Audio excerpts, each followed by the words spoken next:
Struggle for success YouTube চ্যানেলে তোমাদেরকে সকলকে স্বাগত।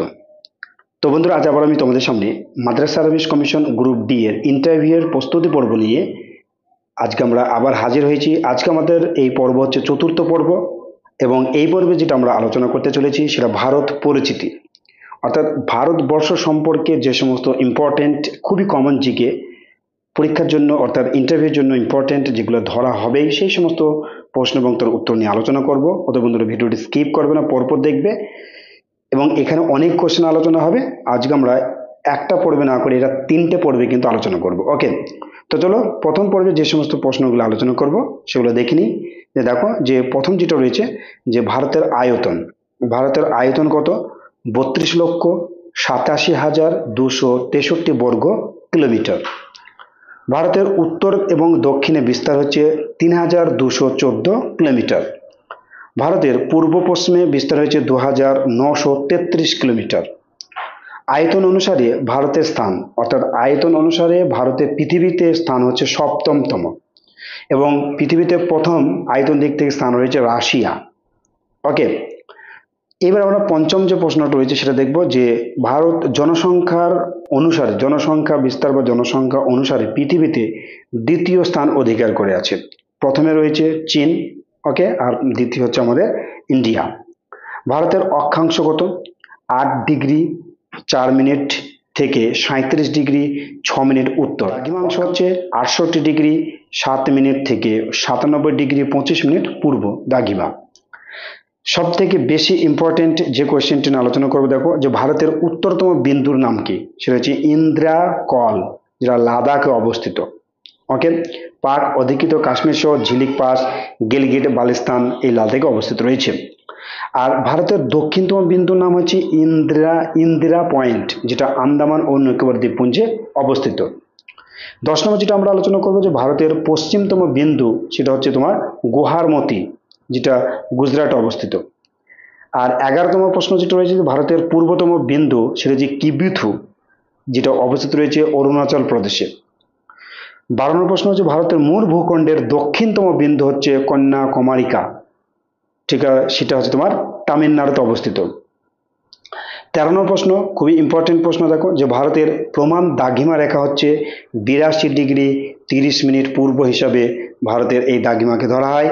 ভারতের পূর্ব ও পশ্চিম এই দ্রাঘিমার মধ্যে সময়ের যে পার্থক্য সেটা হচ্ছে 1 ঘন্টা 57 মিনিট 12 সেকেন্ড, প্রায় 2 ঘন্টা। অর্থাৎ পূর্ব এবং পশ্চিমের দ্রাঘিমার মধ্যে পার্থক্য প্রায় 2 ঘন্টা। তো পরীক্ষায় আসতে পারে এটা যে আমাদের ভারতের প্রমাণ দ্রাঘিমা কত? 82 ডিগ্রি 30 মিনিট পূর্ব। ওকে, ভারতের মধ্যে কিন্তু একটা রেখা গেছে যার নাম হচ্ছে কর্কট ক্রান্তি রেখা, যার মান হচ্ছে 23 ডিগ্রি 30 মিনিট। তবে এই যে কর্কট ক্রান্তি রেখা ভারতের সমস্ত রাজ্যের মধ্যে দিয়ে যায়নি, মূলত 8টি রাজ্যের মধ্য দিয়ে গিয়েছে। সেই 8টি রাজ্য কি কি? একটা হচ্ছে তোমার গুজরাট, দুই হচ্ছে তোমার রাজস্থান, মধ্যপ্রদেশ, ছত্তিশগড়, ঝাড়খণ্ড, পশ্চিমবঙ্গ, ত্রিপুরা এবং মিজোরাম।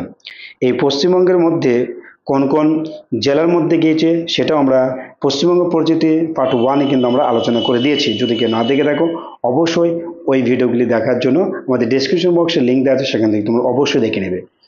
15 নম্বর প্রশ্ন যেটা রয়েছে, দেখো যে ভারতের জনসংখ্যা কত? প্রায় 21 কোটি, যেটা বর্তমানে হিসাব অনুযায়ী সংবাদপত্র হিসেবে হয়েছে 133 কোটি প্রায়, ঠিক আছে, জনঘনত্ব অনুসারে। এই যে যে তোমার যেটা 2011 সালের যে জনগণনা অনুসারে, ওকে, সেটা 121 কোটি, বর্তমান তো বেড়েছে। আচ্ছা, এই যে জনগণনা শুরু হয় কবে? 1872 খ্রিস্টাব্দে লর্ড মেয়র আমলে তিনি প্রথম আদমশুমারি বা জনগণনা শুরু করেন। আয়তনে ভারতের বৃহত্তম রাজ্য কোনটি? আয়তনে ভারতের বৃহত্তম রাজ্য হচ্ছে তোমার রাজস্থান, যেটা ভারতের 10% কিন্তু রয়েছে এই রাজস্থানে আয়তন। ওকে, আর সবথেকে ক্ষুদ্রতম রাজ্য হচ্ছে তোমার গোয়া। 17 নম্বর প্রশ্ন দেখো যে ভারতের জনবহুল রাজ্য হলো উত্তরপ্রদেশ আর জনবিরল রাজ্য হচ্ছে তোমার সিকিম। ভারতের স্থলসীমার মোট দৈর্ঘ্য হচ্ছে 15,200 কিলোমিটার আর উপকূলের রেখার দৈর্ঘ্য হচ্ছে 7,517 কিলোমিটার। ভারত 9টি প্রতিবেশী দেশ রয়েছে, ভারতের 9টি প্রতিবেশী দেশ রয়েছে। সেই 9টি প্রতিবেশী দেশ কি কি? একটা হচ্ছে পাকিস্তান, আফগানিস্তান, চীন, নেপাল, ভুটান, বাংলাদেশ, মায়ানমার, মালদ্বীপ ও শ্রীলঙ্কা। 20 নম্বর প্রশ্ন দেখব যে ভারতের বেশি প্রতিবেশী দেশ স্পর্শকারী রাজ্য কোনটি, মানে কোনগুলি? সেটা হচ্ছে 4টি রয়েছে। একটা হচ্ছে তোমার পশ্চিমবঙ্গ, অরুণাচল প্রদেশ, জম্মু অ্যান্ড কাশ্মীর আর সিকিম। মাদার সার্ভিস কমিশন গ্রুপ ডি এর ইন্টারভিউ গাইড যদি তোমরা নিতে চাও, তাহলে আমরা একটা পেড বেস তৈরি করেছি, যেখানে 120 টাকা তোমাকে পে করতে হবে। এই 120 টাকার বিনিময়ে তুমি ইন্টারভিউয়ের যাবতীয় পিডিএফ তোমরা পেয়ে যাবে। এই যে ভারত পরিচিতি, তারপর তোমার পশ্চিমবঙ্গ পরিচিতি, ইম্পর্টেন্ট জিকে এবং কিছু কারেন্ট অ্যাফেয়ার্স, যেটা সাম্প্রতিক কারেন্ট অ্যাফেয়ার্স, এবং ইন্টারভিউয়ের জন্য প্রয়োজনীয় যে পদক্ষেপ, টিপস, তার আগে এবং পরে, অর্থাৎ ইন্টারভিউ কক্ষে প্রবেশ করা, কিভাবে প্রবেশ করবে, কিরকম তোমার ড্রেস কোড হবে, কোনো প্রশ্নের উত্তর যদি না জানা থাকে তাহলে তার মুখোমুখি কিভাবে হবে, কিছু সিচুয়েশন বেসড কোয়েশ্চেন, যেমন এই চাকরিটি কেন তুমি বা আপনি করতে চান, ঠিক আছে, আপনি যে পদের জন্য অ্যাপ্লাই করেছিলেন সেই সম্পর্কে আপনি কতটা ওয়াকিবহাল, এই সমস্ত প্রশ্ন এবং তার উত্তর সমস্ত কিছু পিডিএফ তোমাদেরকে দেওয়া হবে। যদি কেউ গাইড নিতে চাও তাহলে 82 93 47 89 18 এই নাম্বারে তোমরা 120 টাকা পে করে তার স্ক্রিনশটটি ওই নাম্বারে হোয়াটসঅ্যাপ করে দেবে। তোমাদেরকে অ্যাডমিশন করে নেওয়া হবে এবং সমস্ত পিডিএফ তোমাদেরকে সার্ভ করা হবে। ঠিক আছে, নাম্বারটা আবার বলছি 82 93 47 89 18। চলো তারপরে প্রশ্নগুলো আলোচনা করি। এবার আমরা আলোচনা করব ভারতের সীমারেখা। যে দুটো সীমারেখা ম্যাক্সিমাম পরীক্ষায় আসে সেটা হচ্ছে ভারত ও পাকিস্তানের যে মধ্যে সীমারেখার নামটা কি, সেটা হচ্ছে রেড ক্লিফ লাইন। ভারত ও চীনের মধ্যে যে রেখা রয়েছে বা সীমারেখা রয়েছে তার নাম হচ্ছে ম্যাকমোহন লাইন। পক প্রণালী দ্বারা ভারত ও শ্রীলঙ্কা বিচ্ছিন্ন হয়েছে। ওকে, 23 নম্বর প্রশ্ন দেখো যে প্রতিবেশী দেশ বাংলাদেশের সাথে ভারতের সীমান্ত দৈর্ঘ্য সবচেয়ে বেশি। 24 নম্বর প্রশ্ন দেখো যে 1991 সালে 69তম সংবিধান সংশোধন করে দিল্লিকে জাতীয় রাজধানী অঞ্চল রূপে ঘোষণা করা হয়। আয়তনে ভারতের বৃহত্তম কেন্দ্রশাসিত অঞ্চল হচ্ছে তোমার লাদাখ আয়তনের দিক থেকে, এবং ক্ষুদ্রতম হচ্ছে তোমার লাক্ষাদ্বীপ। ওকে, ভারতের সবচেয়ে কম জনসংখ্যা বিশিষ্ট রাজ্য হচ্ছে তোমার সিকিম, সব থেকে কম বসবাস করে সিকিমে। আর ভারতের সবচেয়ে বেশি জনঘনত্ব বিশিষ্ট রাজ্য হচ্ছে তোমার বিহার। ওকে, যেখানে 1102 পার বর্গ কিলোমিটারে, অর্থাৎ 2011 সালের জনগণনা অনুসারে বসবাস করে। ভারতের সবচেয়ে কম জনঘনত্ব বিশিষ্ট রাজ্য হচ্ছে তোমার অরুণাচল প্রদেশ, যেখানে মাত্র প্রতি বর্গ কিলোমিটারে 17 জন বসবাস করে 2011 যে জনগণনা সেই অনুযায়ী। ভারতের সাক্ষরতা হার সব থেকে ইম্পর্টেন্ট। ভারতের সাক্ষরতা হার হচ্ছে তোমার 74.37%, যেখানে পুরুষ রয়েছে 82% প্রায়, এবং মহিলা রয়েছে প্রায় 65%। ভারতের মধ্যে উত্তর প্রদেশের রাজ্য সব থেকে বেশি সীমানা ভাগ করেছে 9টি রাজ্যের সাথে, সেটা হচ্ছে উত্তরাখণ্ড, হিমাচল প্রদেশ, মধ্যপ্রদেশ, হরিয়ানা, রাজস্থান, ছত্তিশগড়, ঝাড়খণ্ড, বিহার এবং দিল্লি। ভারতের কেন্দ্রশাসিত অঞ্চলের মধ্যে সবথেকে সর্বাধিক জনসংখ্যা রয়েছে দিল্লিতে, এবং সর্বনিম্ন জনসংখ্যা রয়েছে লাক্ষাদ্বীপে। এই লাক্ষাদ্বীপ কয়টা দ্বীপ নিয়ে গঠিত? 36টি দ্বীপ নিয়ে গঠিত। তারপর আছে দেখো ভারতের বৃহত্তম প্রতিবেশী দেশ হচ্ছে চীন, এবং ক্ষুদ্রতম প্রতিবেশী দেশ হচ্ছে তোমার মালদ্বীপ। ভারতের যে লিঙ্গ, পুরুষ এবং মহিলার অনুপাত কত? সেটা তোমার পুরুষ ও মহিলার অনুপাত হচ্ছে সর্বাধিক রয়েছে কেরালা, কত? 1084, অর্থাৎ পুরুষ রয়েছে 1084 আর মহিলা রয়েছে 1000। আর সর্বনিম্ন রয়েছে সেটা হচ্ছে তোমার হরিয়ানা, পুরুষ রয়েছে 877 আর মহিলা রয়েছে 1000। ভারতের লিঙ্গ অনুপাত পুরুষ ও মহিলার ক্ষেত্রে, ভারতের টোটাল অল ইন্ডিয়ার ক্ষেত্রে রয়েছে তোমার 1000 জন রয়েছে তোমার পুরুষ এবং 940 জন রয়েছে মহিলা, অর্থাৎ পুরুষ এবং মহিলার অনুপাত হচ্ছে 1000:940, যেটা 2011 জনগণনা অনুযায়ী। ভারতের সময় মানদণ্ড, অর্থাৎ গ্রিনিচ মেন টাইম প্লাস তার সাথে 5 ঘন্টা 30 মিনিট যোগ করতে হবে। ওকে, ভারতের বৃহত্তম মনুষ্য সৃষ্ট হ্রদ হচ্ছে গোবিন্দ বল্লভ পন্ট সাগর, যেটা রিহান ড্যামের উপর অবস্থিত বা বাঁধের উপর অবস্থিত, যেটা হচ্ছে উত্তরপ্রদেশের সোনভদ্র নদীর তীরে অবস্থিত। 1962 সালে এটা কিন্তু তৈরি করা হয়েছিল। তারপর রয়েছে 37 নম্বর প্রশ্ন দেখো, যে ভারতের বৃহত্তম জনবহুল শহর সেটা হচ্ছে তোমার মুম্বাই। ওকে। আর ভারতের বৃহত্তম অডিটোরিয়াম রয়েছে মুম্বাইয়ের শ্রী সুমুখানন্দ হল।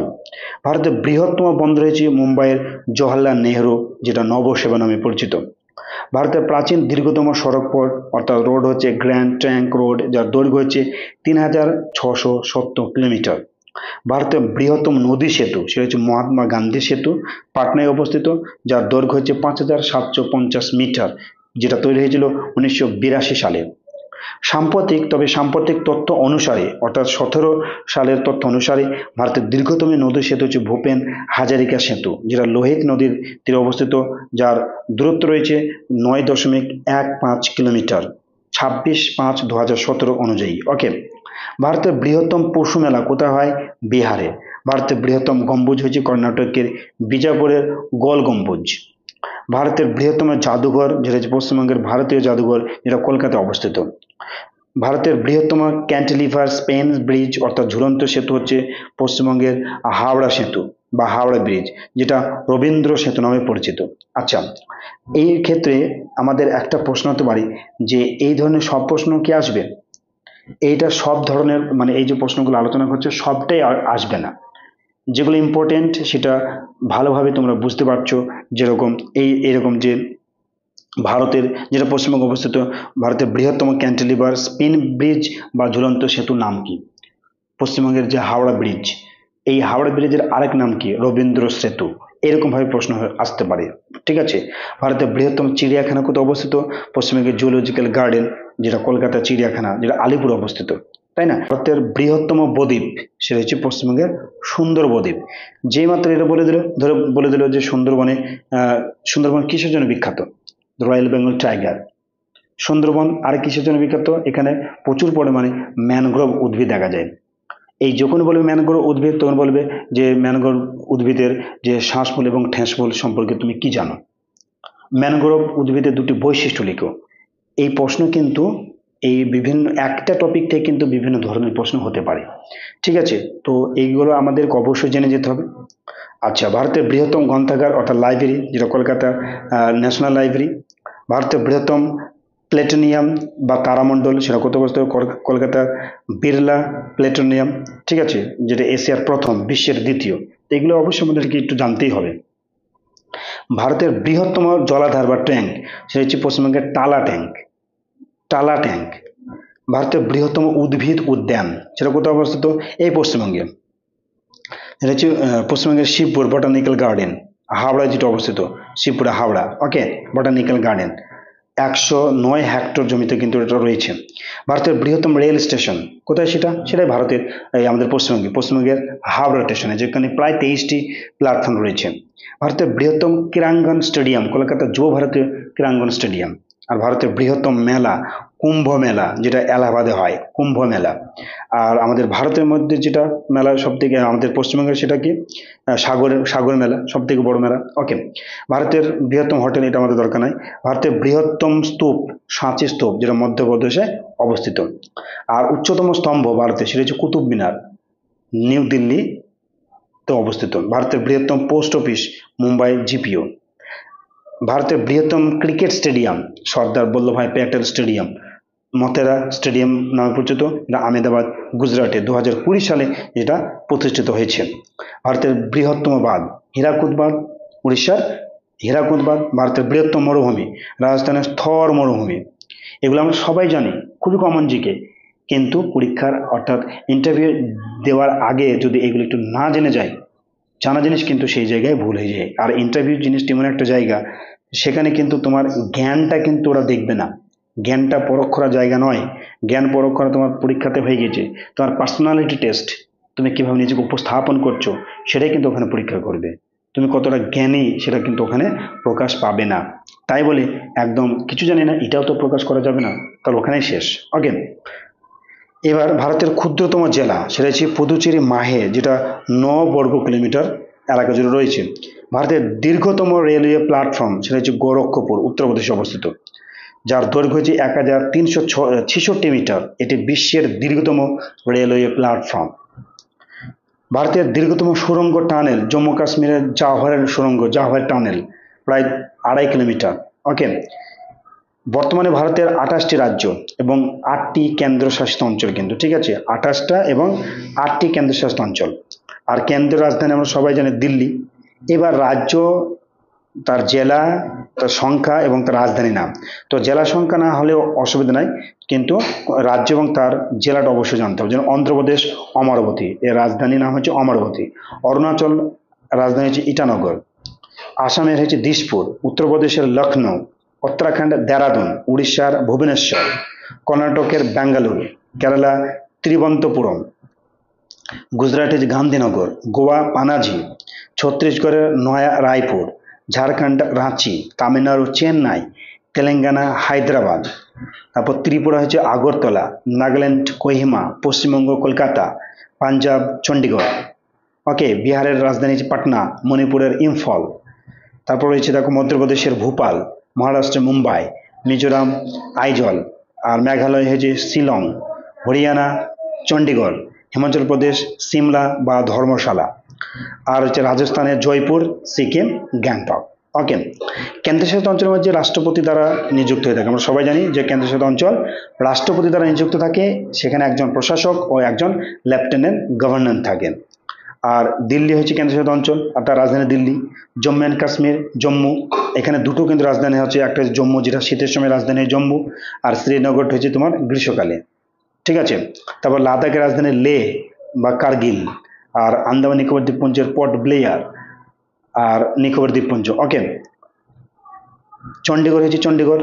দাদরা বা এই দাদরা নগর হাভেলি দমন দিউ, এটা দমন। লাক্ষাদ্বীপ কাভারাত্তি। পুদুচেরি পুদুচেরি বা পন্ডুচেরি থেকে এখানে এখন বর্তমান পুদুচেরি নামে পরিচিত। ভারতের জাতীয় প্রতীকের নাম কি? জাতীয় প্রতীক অশোক চক্র বা অশোক স্তম্ভ, যেটা গৃহীত হয়েছিল 1950 সালের 26শে জানুয়ারি। ওকে। ভারতের জাতীয় গান বা স্তোত্র বা ন্যাশনাল সং বন্দে মাতরম, যেটা তো লিখেছিলেন বঙ্কিমচন্দ্র চট্টোপাধ্যায় সংস্কৃতিতে আনন্দমঠ উপন্যাসে 1882 খ্রিস্টাব্দে, এবং 1896 খ্রিস্টাব্দে প্রথম গাওয়া হয়েছিল। ঠিক আছে। ভারতের জাতীয় সঙ্গীত হচ্ছে বা ন্যাশনাল অ্যানথেম বা জাতীয় বন্দনা গীতি, সেটা হচ্ছে জনগণ মন, এবং এই জনগণ মন বাংলায় লিখেছিলেন রবীন্দ্রনাথ ঠাকুর। ওকে। যেটা আমাদেরকে যে 52 সেকেন্ডে কিন্তু এই জনগণ মন অধিনায়ক আমাদের জাতীয় সঙ্গীত সেটাকে শেষ করতে হয়। ঠিক আছে। এবার এই বাংলা গীতে কিন্তু হিন্দি সংস্করণ যেটা হয়েছিল 24শে জানুয়ারি 1950 সালে স্বীকৃতি পায়, এবং 1911 সালে 27শে ডিসেম্বর জাতীয় কংগ্রেসের অধিবেশনের প্রথম এই জাতীয় সঙ্গীত জনগণ মন অধিনায়ক গাওয়া হয়। ভারতের জাতীয় ধ্বনি কি? জয় হিন্দ। ভারতের জাতীয় বাণী বা নীতি বাক্য হচ্ছে তোমার সত্যমেব জয়তে। ভারতের জাতীয় গাছ সেটা হচ্ছে ভারতীয় বট। 1950 সালে ভারতীয় বটকে ভারতীয় গাছের মর্যাদা দেওয়া হয়েছিল। ভারতের জাতীয় ফুল পদ্ম, সেটাও 1950 সালে তাকে মর্যাদা দেওয়া হয়। ভারতের জাতীয় ফল আম। ভারতের জাতীয় পশু বাঘ। ভারতের জাতীয় পাখি ময়ূর। ভারতের জাতীয় নদী গঙ্গা, যার দৈর্ঘ্য হচ্ছে 2525 কিলোমিটার, যার মধ্যে ভারতে প্রবাহিত হয় 2017 কিলোমিটার। ঠিক আছে। আর ভারতের জাতীয় জলজ প্রাণী হচ্ছে গঙ্গা নদীর ডলফিন, যেটা বলে শুশুক বলা হয়। ভারতের একমাত্র শুশুক স্যাংচুয়ারি আছে, সেটা বিহারে বিক্রমশিলার জ্ঞান জেনেটিক ডলফিন স্যাংচুয়ারিতে। ভারতের ঐতিহ্যবাহী পশু সেটা হচ্ছে তোমার এলিফ্যান্ট, হাতি। 2010 সালে 22শে অক্টোবর ভারতীয় হাতিকে ঐতিহ্যবাহী অর্থাৎ জাতীয় ঐতিহ্যবাহী পশু হিসেবে স্বীকৃতি দেওয়া হয়। ভারতের জাতীয় ক্যালেন্ডার শাকা ক্যালেন্ডার। ভারতের জাতীয় দিবস দিনগুলি 26শে জানুয়ারি যেটা প্রজাতন্ত্র দিবস, 15 আগস্ট স্বাধীনতা দিবস, তারপর 2রা অক্টোবর গান্ধী জয়ন্তী বা মহাত্মা গান্ধীর জন্ম জয়ন্তী। এইবার প্রশ্ন হতে পারে এরকম, দেখো এটা খুব ইম্পর্টেন্ট প্রশ্ন, যে 26শে জানুয়ারি আমরা প্রজাতন্ত্র দিবস হিসেবে পালন করি কেন? ঠিক আছে। 2রা অক্টোবর গান্ধী জয়ন্তী হিসেবে পালন করি কেন, এটা সবাই বলতে পারবে। স্বাধীনতা দিবস কেন পালন করি সেটা বলতে পারবে। কিন্তু 26শে জানুয়ারি প্রজাতন্ত্র দিবস যখনই বলবে তখন কিন্তু একটু হাফ নিতেই হবে, স্টেপ বা হুচুট খেতে হবে। সেই জন্য এইগুলো তোমাদেরকে একটু ভালো করে জেনে নিতে হবে, আর এগুলাই তোমাদেরকে আমি ওই প্যাড বেচে সমস্ত কিছু জানিয়ে দেবো। ওকে। ভারতের জাতীয় মুদ্রা যেটা ইন্ডিয়ান রুপি 2010 গ্রহণ করা হয়, কিন্তু 2011 সালে জুলাই কিন্তু ব্যবহার করা হয়ে থাকে ইন্ডিয়ান রুপি। ওকে, তারপর হচ্ছে দেখো পূর্ণাঙ্গ রাজ্যের মর্যাদা লাভ, খুব ইম্পর্টেন্ট। ঠিক আছে, তো এগুলো আমরা পরবর্তী যে পাঠগুলোতে রয়েছে সেই সমস্ত পাঠগুলোতে এই ধরনের আরো কিছু ইম্পর্টেন্ট ভারতের থেকে এক নজরে ভারত ইম্পর্টেন্ট প্রশ্ন এবং তার উত্তর নিয়ে আলোচনা করব। যদি তোমাদের কাছে এই সমস্ত ভিডিও যদি ইম্পর্টেন্ট মনে হয় এবং ইন্টারভিউ রিলেটেড যদি কোনো প্রশ্ন তোমাদের জানান থাকে, অর্থাৎ প্রশ্ন আছে অথচ তার এর উত্তর জানো না, অবশ্যই আমাদের এই ভিডিওর কমেন্টে তোমরা লিখবে। সেই সমস্ত প্রশ্ন রেডি করে তোমাদের ভিডিওর আকারে পাবলিশ করা হবে, যেটা তোমাদের ইন্টারভিউর জন্য ভীষণ ইম্পর্টেন্ট হবে। তো বন্ধুরা, তো যদি তোমাদের কাছে ভিডিওটা ভালো লেগে থাকে অবশ্যই লাইক দেবে, কমেন্ট করবে এবং এই চ্যানেল নতুন হয়ে থাকলে অবশ্যই চ্যানেলটিকে সাবস্ক্রাইব রাখবে। প্রতিদিন তোমরা Madras service commission group D এর ইন্টারভিউর প্রশ্নোত্তর পর্ব আমাদের এই চ্যানেল থেকে পেয়ে যাবে। তো সকল ভালো থাকবে, সুস্থ থাকবে।